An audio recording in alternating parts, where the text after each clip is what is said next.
We're back at it, excited to finally get to what would be game week for us now that we're 6 days away. Practices and have been really good. Coaches and players are ready to play in a game. We need the 3 or 4 days coming up before we start to taper off to get ready, but we're just excited about moving forward. I know you guys are. Everybody's anticipating college football, and we're looking forward to it. We're in a really good situation right now. We've got Kevin Peterson that's back out there. Should be, what is today, Thursday, Friday, Saturday's a day off. So Sunday he should be back out there practicing. He's been doing his off rehab work and is doing very well. Brandon Shepard had a dislocated finger. He should be back up and running Sunday and Monday. So from an injury standpoint, we're in good shape. Just a matter of kind of working through this and getting ready to go play in a game. Expect Peterson to play? If he feels good, anytime you have a skill player that has that minor scope, then you just have to wait to see how they feel. But yesterday they didn't have any concerns that he would have his choice of whether he feels like that he wants to play or not. There won't be anything medically that will hold him back. What can you tell us about Central Michigan, Mike? It's a long way up there. I have a new coach. Returning quarterback's a good player. Defensive line, they have some experience there. They've some inexperienced in the secondary. Like us, relatively new running backs. Returners the same. So there's a lot of uncertainty. We don't have any tape, and when you change staffs like they have, we feel like that we need to be further along and better of what we do on offense, defense, and special teams than they are at what they do, just because of not really knowing what their game plan or their schemes will be in the first game. Do you have a general feel? Will they keep the same type of offense, you think? Or? I would guess it'll be similar with the quarterback having success. And defensively, I think there'll be some similarities to what we would see during the year, but again, not for sure. Special teams wise, obviously we know what they did last year. They have a coach on their staff from Buffalo, so you can tie Buffalo into that, and their head coach was a special teams guy in the NFL, so there's a lot of uncertainty there. But we have to prepare for kind of a broad spectrum and then just move forward from that point. Mike, because of the number of guys you got that are experienced on defense, the number of guys you got that can really run on defense, could this be the best defense, or potentially best defense since you've been back here as head coach? I think potentially is a good word. I like where we're at. I said that at the end of spring ball in preseason, and then up through 4 weeks of practice, give or take a few days, that we have some depth, we have some experience. I think we run pretty well. We'll know a lot more in 6 weeks, and if they continue to work at it and we stay healthy, they could be a good unit.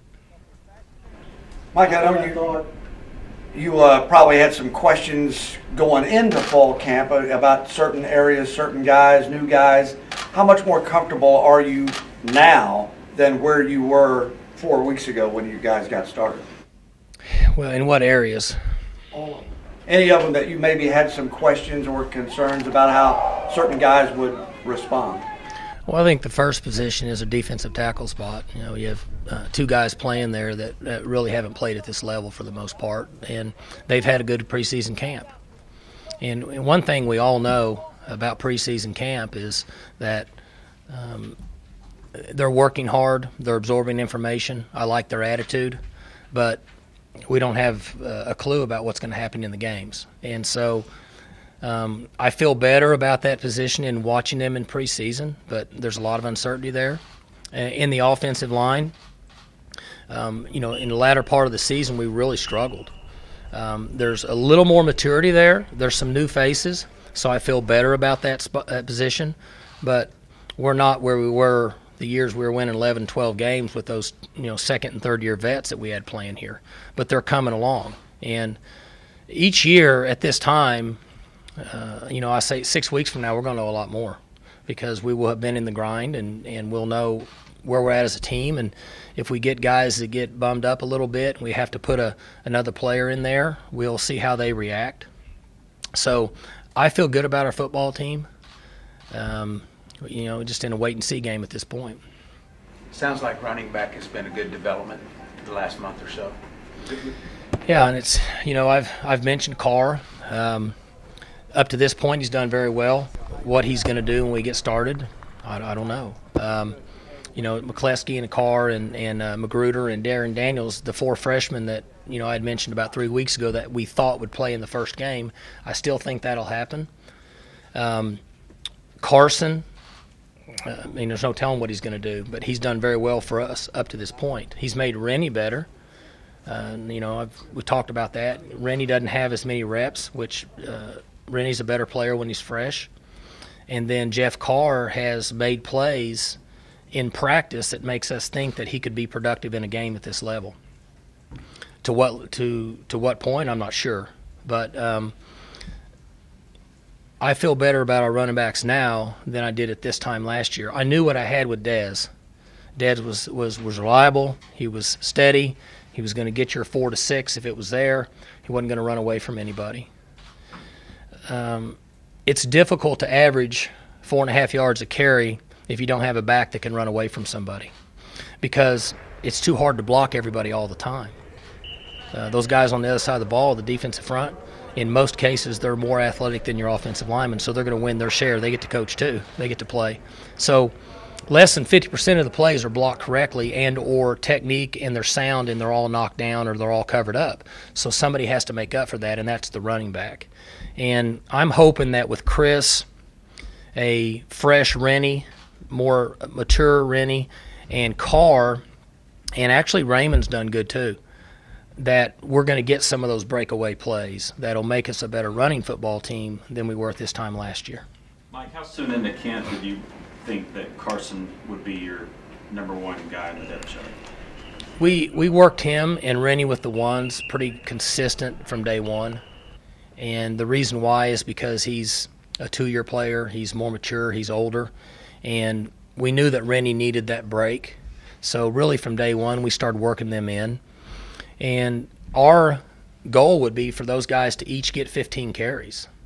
I don't think that we're wanting one to get 25 and the other to get 10. So you would love for those guys to get 15 and then Carr to carry it 8 or 10 times if it works out for him, so we can keep those guys fresh. We've had a lot of success years past with 2 running backs, and that's what the direction we'd like to go in the future. And if those guys all stay healthy, hopefully we'll have that ability to let those 3 guys play. You talk about your defense. There's a lot of guys that are the same that played for you last year. Is it just the maturity factor, another year in the system? Why are they better this year as opposed to last year, I guess? What's the biggest thing?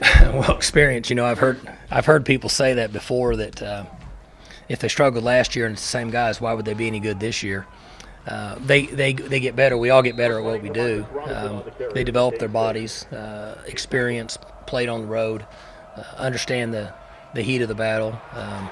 So, you have Lampkin. That's a good rap song there now. It's good stuff.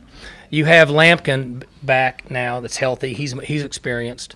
And I'm just going to go down the list here. You have Jordan Stearns. He's back. He's got more experience. Trey Flowers was playing early, and now he's experienced. He's developed. They've all developed their bodies, but they have that experience. Kevin Peterson is another year. Seth Jacobs, same situation for him. Last year was really his first year to play a lot. Ryan Simmons, a veteran, so you would just think that he's going to be better. Jordan Burton is a player that I really like, and I think that the Tyler Patman, Furman position, that nickelback, that outside backer spot that he's playing, that he has the ability to be a good player, so I really like him. Jimmy Bean's a returner. Vince Taylor and Mote, Darian, and Eric Davis, they're the guys that haven't ever played. We talked about them earlier. And then Emmanuel Ogbah, you would like to think that he's better. So that's how we come up with that. Whether any of that will come to or be true, I don't know, but that's how we feel right now. There's a lot of things going on right now, rap songs, trains.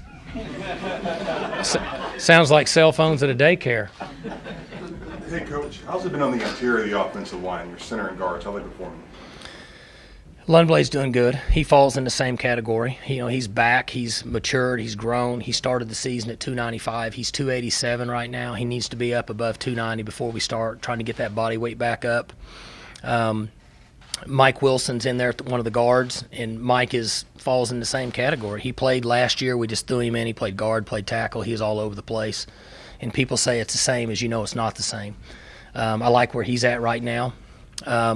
We were able to take Paul from center and play him at guard because we feel like that he gives us more experience and has had more reps and game experience than the other guys. And so we should be better in there. Hopefully we're better. I know we're better than we were in the middle of the season. How much, we'll figure that out. Have you found it difficult to evaluate them dealing with what you had at the defensive tackle position? Mm-hmm. It's been really hard to evaluate our tackles because of Ogbah. He just runs everybody over and gets to the quarterback, and so when he's in there, it's a tough situation for us. And I've had the talk with them jokingly, and Crabtree and Victor have been really good. But from playing a position, it's not fun all the time if you got a guy running around you and it doesn't look good. But an Ogbah may flatten out this year, but he's been a difficult player for us to handle in practice. And so, as you know, you either have to account for him somehow, or you just have to say it's going to be tough, difficult to throw certain drop back passes. But the two guys inside have done well, but those ends that we've had have given us some fits in preseason practice. Talk about getting so much preseason attention. Obviously, what kind of camp has he had? Great. As you mentioned, sometimes guys can kind of read the press clippings. He's been really good. I see him for whatever reason when I can get enough energy to take off and jog at lunch. One of his classes is getting out, and he's coming by me, and he's the same person. One, he's in class. A lot of times, whether we like it or not, guys that think they're going to be a first-round pick don't do as good a job about getting to class and doing what they're supposed to. So I see him just every other day, whatever it is, he has that class. He's coming back from class. He looks the same. He's not drawing attention to himself. He says very little. He goes about his job. He works hard. He hasn't pulled himself out of anything. His body looks good. He's been a good leader for our team. And that's all we can ask of him. His demeanor and his temperament has not changed any at all. Mike, speaking of demeanor, going back to your days as a quarterback and the guys you played with and then all the guys you coached, what's Mason like? I mean, he seems to be pretty quiet and he doesn't seem to seek the spotlight, but personality-wise, what's he like for you to deal with? Well, he's easy for us. He's, he wants to learn. He's become a good student of the game. He's very respectful. And he's a little bit more low-key than what a Josh Fields would be, or even a Zach Robinson, or even a Whedon for that matter. So his personality is somewhat like Chelf. Chelf was kind of quiet and went about his business from a cerebral point, and Mason's similar to him. On punts and kicks, you've got McCleskey and Carr, and they came in here, two of the smallest guys on the roster. How important was this summer with Rod Glass to even get them on the radar to play early this season?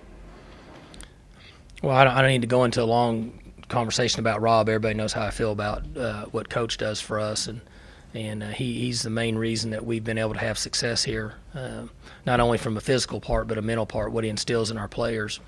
But Jeff and McCleskey, those guys, they weren't very big. If they would have been a bigger type athlete, they would have, in our opinion, they would have been probably a national recruit. And so he's helped get them to a point where we hope that they can compete and play at a high level throughout a season. And it's one of the things we mentioned earlier. We'll find out. We like where they're at now. Can't make any promises. We'll just have to wait and see how they develop. Mike, neither guy was, as you mentioned, highly recruited, had a bunch of offers. How important is it for your program to find those guys that maybe for whatever reason, in the case of these guys, they weren't as big as some others, find those guys and bring them in here where they're able to help you? James Washington was another guy last year that Sure. went under the radar.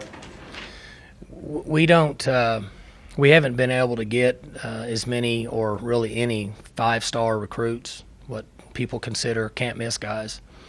And we get a few 4s and then the 3s. But to us, once you get to that 4 category and the 3 and the 2, they're really all the same.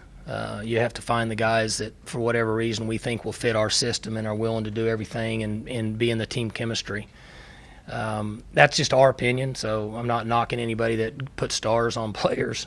I think it's pretty consistent if you go back and evaluate 5-star guys. For the most part, there's a really high percentage of chance that do very well, but then your 4, 3s, and 2s, they're pretty much the same.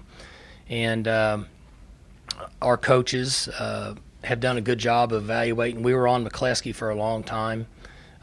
Carr fell in our lap essentially the afternoon before signing date, and so not only have they shown signs athletically of being able to maybe perform for us at this level, but also they've done very well. They're great kids. We don't ever hear anything from them, and they just go about it. I kind of joke about it with McCleskey and Carr. They're a lot like Kendall Hunter. I don't think that I've ever heard them talk, except when I ask them a question. I never hear them say anything. And so it's very pleasant to be around young men that are just willing to go out and work hard and be a team player. When you get a guy like Jeff Carr, doesn't have any offers until the day before signing day, versus the guys that are highly recruited, get all this attention, do they bring a certain kind of attitude that gives them a chance to maybe play early? Yeah, I hear that a lot, but I haven't seen that with these guys because they just go about their business. They really don't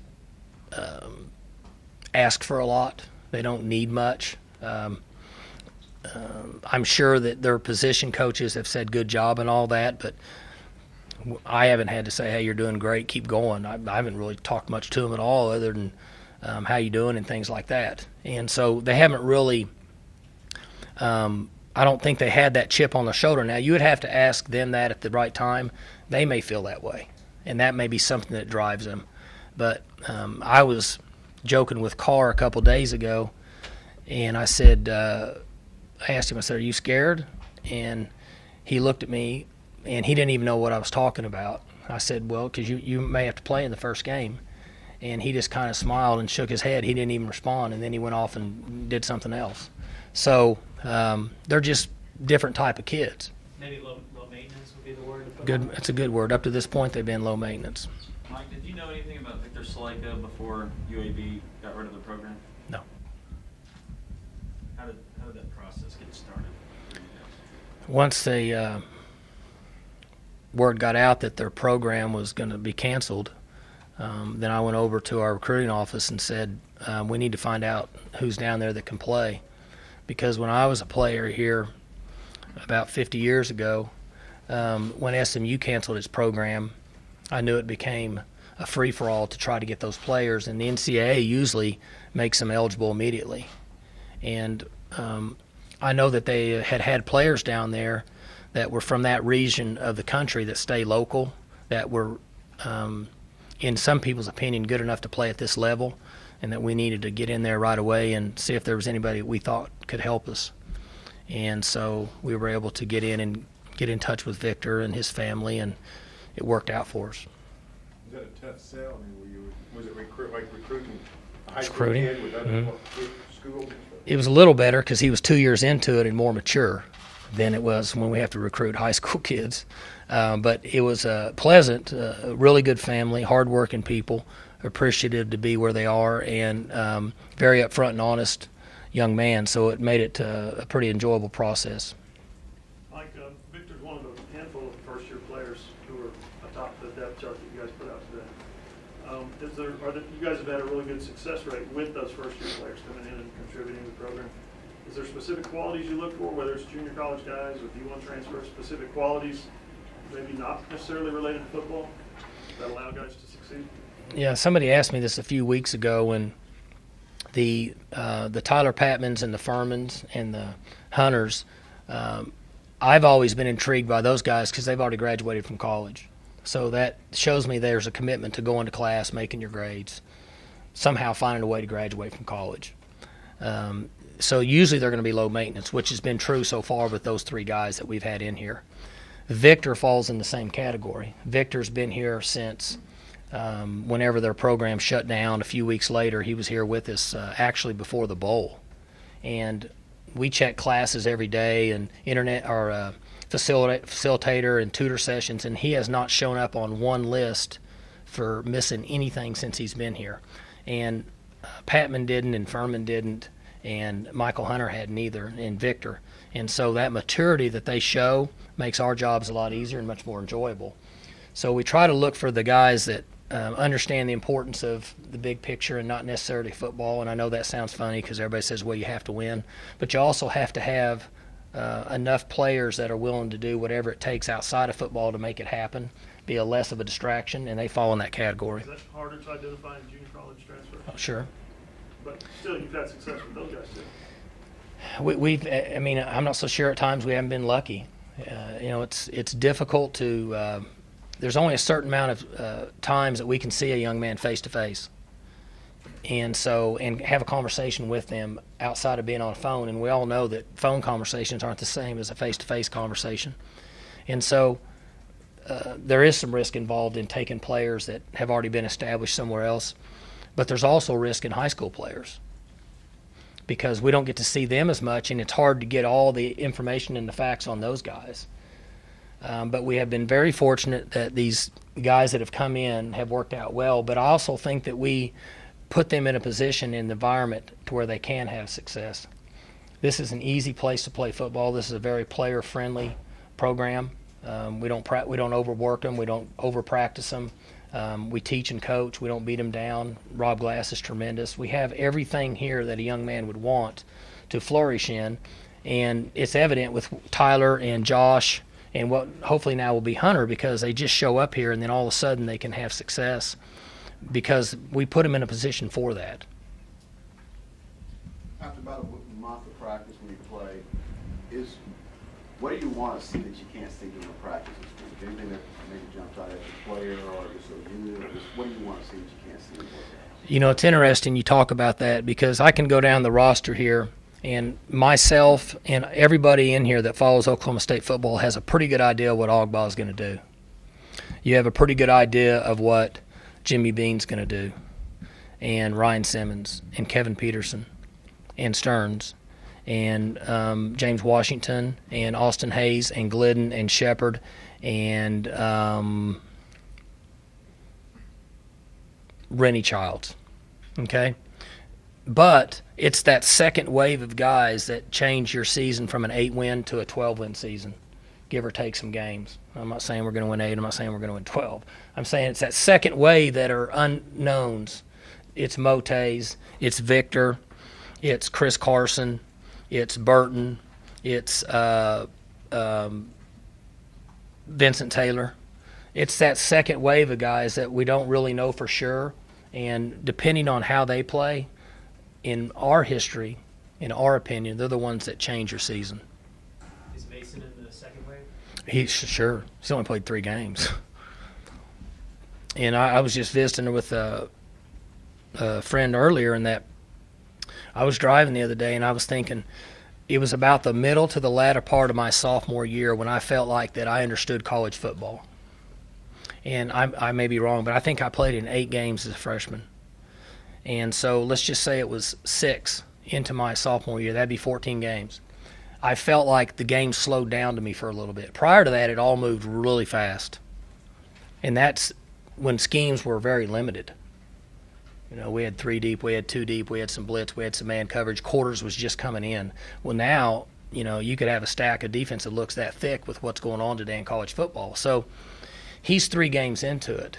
he's going to go through a learning process and a learning curve for 4, 5, 6, 7 games. And we just hope he plays good enough during that time for us to have success. But he's going to go through that. Sure. Mike, traditionally Thursday night games for this program have been a chance to unveil a new uniform with a national audience. Have uniforms continued to play a big role in recruiting? Have you seen kids get their interest sparked maybe initially from seeing that on TV? And is it something that you'll bring up on those visits? I think that uniform still plays a big factor. It always has, and we live in a society today with this generation likes the bling and the colors and bright lights, and that's what drives them. And so it is a big factor. It has been. They want to take pictures with jerseys and things like that. It's not changed. So what are you going to wear Thursday night? You know, I don't know. I knew you were going to ask me that. I don't have a clue. There's a lot of things I have to be involved in. That's one of them I don't. So the players, they make that decision. There was 3 of them last year, and there was 3 of them the year before, and I'm guessing that there was 3 of them this year. They go in and lay out X number of uniforms, 15 of them or whatever, and then our equipment staff gets with somebody over here that administration that's involved with trademarks and marketing, and then they kind of decide how to mix and match, and they go from there. You ever overrule? Say no. I haven't got involved in it at all. Do you have any personal favorites? They took my personal favorite away, the gray. I like the gray. The gray shirts? I like the all gray, and they took it away. So it was way above my head. Somebody, Nike or somebody took it. I don't know who it was. You go play like a Central Michigan.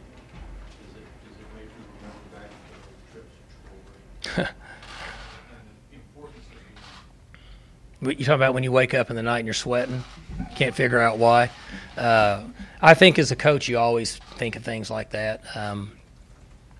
I would like to think that as a organization, we're much more mature now than that. Central Michigan has quality players. Their quarterback's a good player. In my opinion, you always have concern when you play a team that has a good quarterback, because quarterbacks at all levels, in my opinion, control games. You want to go up against teams where the quarterbacks are inexperienced and what some people would say would be average, because just for the reason that we all know. And but I have a lot of confidence in our team, and I'm not going to say that as a coach you don't worry about everything going on out there. We're a week from playing, and I think that in 3 or 4 days we'll be ready, but I wish we had 3 more weeks to practice. Mike, you talk about Mason playing only 3 games. How much of an impact can JW have as a veteran voice right next to him? He helps him every day. JW is tremendous for our team for a lot of reasons. One, he's had a great camp. He's really playing well. He's running well. He's been productive. And 2, he's experienced. He's been there. And he has a good relationship with Mason. And we've been very fortunate here when Clint was here and JW was here and Lunt was here. Those 3 guys were able to get along. And those 2 get along. And Taylor's in there with him, and Kolar, and they all get along. So he's very valuable for our team just for those reasons. There are not a lot of teams that have experienced quarterbacks like JW as your backup. Right. I mean, last spring, you didn't have enough guys. You felt like you didn't have a spring game. It seems like the depth is way different this year. How does this depth compare top to bottom to teams you've had in the past? Well, we're much more experienced depth-wise on both sides of the ball, and we're not at the tackle spot, and we're still not at the offensive line spot, but everywhere else we're pretty deep with guys that at least have played in games. Some of those guys that I mentioned earlier, the Stearns, the Trey Flowers, Ramon Richards, James Washington, all those guys were really first-year players. They all have a little experience now. That's all right. Go ahead. This will be the last question. We actually got to go after this question. See, I was going to check, and I didn't want anybody to think I was being mean. But I know I got my television show, and they'll yell at me if I'm late. Talk about your kicking game. Well, Ben Grogan's back and has had a good camp. Zach Seiner takes over our punting duties, and Zach's another one of those guys that I really like where he's at right now.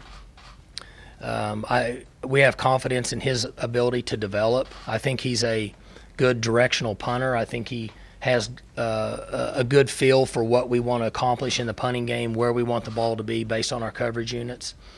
And he's a first-year player, so I'm sure that he's going to be standing out there and nervous as all get out. But as the year progresses, he should really develop. He's got good skill. He has a strong leg.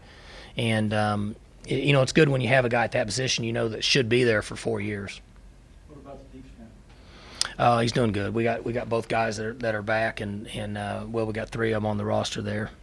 No, he just put 2, Caleb and Josh, and those guys have done well. They're kind of experienced players, and that always makes you feel better. Nobody ever knows who deep snaps until it's a bad snap. And then everybody figures it out real quick. Right, Sammy? All right. Okay, thanks, guys.